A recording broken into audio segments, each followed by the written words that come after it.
ٹھیک ہے، اور تازہ بیان کیا ہے، اور علیمہ خان صاحبہ کی بازوانی عمران خان صاحب یہ کہتے ہیں کہ پیغام دے کہ کسی صورت 24 نومبر کی کال میں واپس نہیں لوں گا، نہ ہی ہم لینے جا رہے ہیں کسی صورت۔ پوری عمران خان نے کہا پوری طاقت سے پوری قوم 24 نومبر کو اپنی آزادی کے لیے اور عدلیہ کی آزادی کے لیے باہر نکلے، یہ جتنا مرضی دیر مجھے جیل میں رکھ لیں میں رہنے کے لیے تیار ہوں۔ علیمہ خان صاحبہ کہتی ہے ہمیں کہا جاتا ہے کہ آپ ملک سے آپ اور عمران خان صاحب وغیرہ باہر چلے جائیں اور منہ بند رکھیں تو آپ کے تمام کیسز ختم اور آپ کی تمام مشکلات ختم ہو جائیں گی۔ یہ لوگ آپ کو گمراہ کر رہے ہیں، یہ لوگ آپ کو گمراہ کر رہے ہیں۔ اور مزید علیمہ خان صاحبہ نے کہا کہ ہر حال میں آپ نے باہر نکلنا ہے، یہ عمران خان صاحب کا پیغام ہے۔ اور دوسری طرف 3 گھنٹے انتظار کے بعد کہا گیا تھا کہ بیرسٹر گوہر پارٹی چیئرمین اور پارلیمنٹیرین، اور اس کے علاوہ سلمان اکرم راجہ صاحب جنرل سیکرٹری ہیں جو پارٹی کے، اور شمیم نقوی صاحب اور علی محمد خان اور لطیف کھوسا، ان کی ملاقات نہیں کروائی گئی۔ 3 گھنٹے لوگ انتظار کرتے رہے ڈیالہ جیل کے باہر، اور ان کو پھر بغیر ملاقات کے گئے ہیں۔ تو بہرحال عمران خان صاحب نے اس ملاقات میں پتہ چلا جو فیصل چودھری صاحب کے بقول انہوں نے بشریٰ بی بی صاحبہ کا مکمل طور پر دفاع کیا کل کے اس خطاب کے حوالے سے۔ انہوں نے کہا بشریٰ بی بی کا پہلی بات تو سیاست کے حوالے سے کوئی تعلق ہے نہیں، دوسری چیز یہ کہ انہوں نے ایسی کوئی بات بھی نہیں کی کہ جس میں یہ کہا گیا ہو کہ سعودی عرب کی طرف سے کسی قسم کی کوئی کال آئی ہو۔ تو اس طرح کی تمام چیزوں کو سیاق و سباق سے ہٹا کر بیان کرنا، تو آپ اس کے اوپر قطعاً توجہ ہے، لیکن صرف اور صرف آپ نے 24 یعنی پرسوں کی تاریخ کے اوپر غور کرنا اور آپ نے ہر حال میں ادھر پہنچنا ہے۔ یہاں یہ چیز اب ذرا میں حکومت کی تیاریوں اور پریشانیوں کے حوالے سے تھوڑا سا میں آپ کو آگاہ کروں، اس کے بعد میں ملاقات کی طرف چلا جاؤں گا۔ جی، موٹر وے آپ کو میں نے بتایا بند ہے آج رات 8 بجے سے، اور ہاسٹلس میں کریک ڈاؤن شروع ہے جی، اور وہاں بھی کہہ دیا گیا کہ جی اب تمام ہاسٹلس خالی کرا دیے جائیں، اور چھاپے جگہ جگہ مارے جا رہے ہیں۔ اور اس دوران جو پوزیشن ہے وہ اس وقت یہ بنی ہوئی ہے کہ موٹر وے مینٹیننس کی بنا پر کہا ہے، یعنی کون کون سی موٹر وے بند ہے۔ پشاور اور اسلام آباد کی موٹر وے بند کر دی گئی کیونکہ مینٹیننس کرنی ہے۔ کبھی پوچھیے کہ اس سیزن میں کبھی مینٹیننس ہوئی ہے؟ سردیوں کے اس موسم میں سڑکوں کی مرمتیں ہوتی ہیں؟ اچھا، لیکن بھائی یہ تو اب مجھے اور آپ کو سب کو پتہ بھی چل چکا ہے نا۔ تو موٹر ویز جتنی بھی ہیں وہ موٹر ویز مینٹیننس کا بہانہ کر کے انہوں نے بند کر دیے ہیں۔ پشاور اسلام آباد موٹر وے، اسلام آباد لاہور موٹر وے، لاہور عبدالحکیم، پنڈی بھٹیاں تا ملتان یہ موٹر وے، سیالکوٹ تا لاہور، یہ تمام چیزیں ہیں۔ جتنے بھی رابطے ہیں کنیکٹیویٹی ہے پنجاب کی اسلام آباد تک جانے کی، پشاور سے کے پی کے کی اسلام آباد آنے کی، ان تمام موٹر ویز کو بند کر دیا گیا ہے مینٹیننس کا بہانہ لگا کے۔ ٹھیک ہے، اس کے علاوہ جتنے بھی ٹرانسپورٹ کے جو اڈے ہیں، لاری اڈے ہیں، ان تمام کو بند کرنے کے احکامات جاری کر دیے گئے ہیں۔ آج رات 12 بجے کے بعد ہر چیز امپلیمنٹ ہو جانی ہے۔ ٹھیک ہے، ٹرانسپورٹ کے اڈے بند، موٹر وے بند، یہ سب چیزیں جی۔ انٹرنیٹ ماشاءاللہ ویسے ہی بند، دوسرا وی پی این تو ویسے ہی غیر شرعی ہو گیا ہے۔ مطلب جو شہر یعنی 24 اکتوبر کو اگر جو کریک ڈاؤن پاکستان تحریک انصاف کے اوپر ہونا تھا یا ہونا ہے، اس کی ناکامی پہ پاکستان تحریک انصاف نے کہا تھا کہ ہم پھر پورے ملک میں ہی نا ہم یہ کریں گے، لاک ڈاؤن کریں گے، ہر جگہ پہ بیٹھیں گے، احتجاج کریں گے۔ یعنی جو کام پاکستان تحریک انصاف نے کرنا تھا وہ موجودہ حکومت نے خود کر لیا ہے، وہ حکومت خود کر رہی ہے۔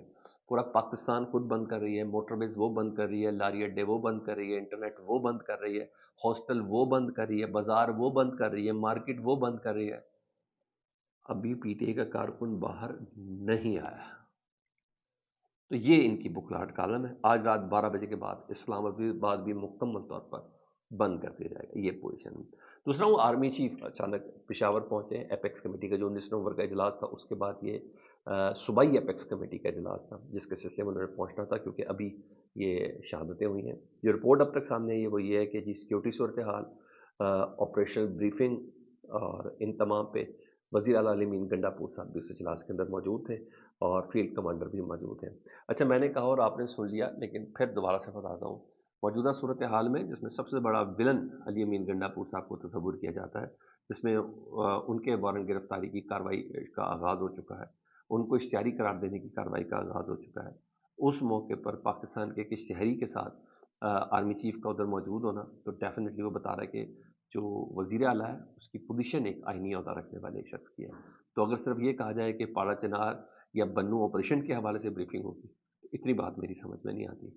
ڈیفینیٹلی اس ملاقات سے بہت سی چیزوں کو ہوپس کو ہمیشہ ہائی رکھنا چاہیے. لیٹ سی، کیونکہ ایسی کئی چیزیں جو اپیکس کمیٹی کے جو مین اجلاس میں تھی شاید وہ باہر نہیں آ سکی یا اتنے لوگوں کی موجودگی میں نہیں ہو سکی، شاید اس میں سے کچھ بریک تھرو نکلے. میں اس امید کو بہرحال اس کا اظہار ضرور کرتا ہوں اور مجھے ایسا لگتا ہے کہ کچھ نہ کچھ ہوگا. ادروائز یہ جلسہ ہونے سے پہلے ہی حکومت کامیاب کر چکی ہے، یہ دھرنا ہونے سے پہلے ہی حکومت پاکستان کو بند کر چکی ہے.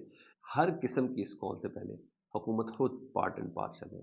ہاں، شہباز شریف صاحب کی ٹینشن یہ کہ بشرا بی بی نے یہ بیان کیوں دیا، بس ان کی ٹینشن یہ. حالانکہ میرے حساب سے پاکستان کے وزیر اعظم کو اس وقت پارا چنار میں ہونا چاہیے تھا، اپنے پاکستانیوں کے بیچ میں. جی ہاں، تب ان کی تھوڑی عزت بنتی، لیکن نہیں، اور سیکورٹی کلیئرنس نہیں ہے ان کے لیے. فیڈ بیک سے متعلق ضرور آگاہ کریں. اپنا بہت خیال رکھیں. اللہم صلی علی محمد و آل محمد.